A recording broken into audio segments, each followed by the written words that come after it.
ஒரு மனிதனை அவன் ஏழையா பணக்காரங்கிறது காசை வச்சு நிர்மாணிக்கிறது இல்லைங்க. இந்த கதை மூலம் அது எதை வச்சு நிர்மாணிக்கிறதுன்னு தெரிஞ்சுக்குங்க. அந்த பையனுக்கு எல்லாமே இருந்துச்சு, சந்தோஷம் மட்டும் இல்லை.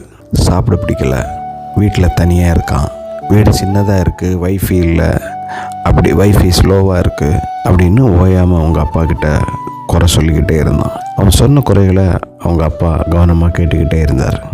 அவனோட நினைப்பில் பணம் இருந்தால் நம்ம எதை வேணாலும் சாதிக்கலாங்கிற நினப்பை மாற்றணும், ஏழ்மைன்னா என்னன்னு சொல்லிட்டு புரிய வைக்கணும்னு அப்பா நினச்சி அவனை ஒரு வில்லேஜுக்கு கூப்பிட்டு போனார். அந்த வில்லேஜில் அவங்க பார்த்த நபர் இவரோட நண்பர். கிராம சிரிப்பு, லக்ஸரிக்கு பதிலாக நல்ல மண் வாசனையான குடும்பம், பஞ்சு படுக்கை இல்லை, பணமில்லாத சாப்பாடு, ஆனால் அந்த சிரிப்பில் ஒரு உலகமே இருந்துச்சு. ஸ்விம்மிங் பூல் இல்லை, வீட்டுக்கு முன்னாடி ஆறு இருந்துச்சு. டியூப்லைட் இல்லை, ஆனால் சூரியன் இருந்தான். இரவில் நிலவு இருந்தா. எலக்ட்ரிக் லைட் இல்லாத இரவு, நட்சத்திரங்கள் மனசு நிறைய ஒளி கொடுத்தது. டிவி இல்லை, ஃபோன் இல்லை, மனுஷங்க இருந்தாங்க. குடும்பமாக உட்காந்து பேசினாங்க.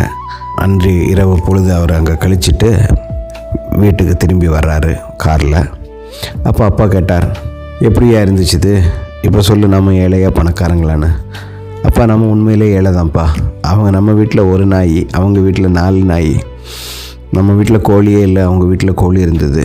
நம்ம வீட்டில் சுற்றி காம்பவுண்ட் சோறு பெருசாக இருந்துச்சு, அவங்க வீட்டில் காம்பவுண்ட் சோறு இல்லை. அதை பார்த்துக்கிறதுக்கு 4 பக்கம் அவங்க மனுஷங்க இருந்தாங்க, நல்ல மனுஷங்க இருந்தாங்க. நாம் எவ்வளோ ஏழையாக இருக்கோன்னு எனக்கு காட்டினதுக்கு ரொம்ப நன்றியப்பா அப்படின்னு சொன்னாப்புல. உண்மையான செல்வம் நம்ம கையில் எவ்வளோ இருக்குன்னு இல்லைங்க, நம்ம மனசில் எவ்வளோ இருக்குன்னு தான் நாம் பார்க்கணும். அடுத்த ஒரு கதையில் சந்திப்போம். நன்றி. Please subscribe.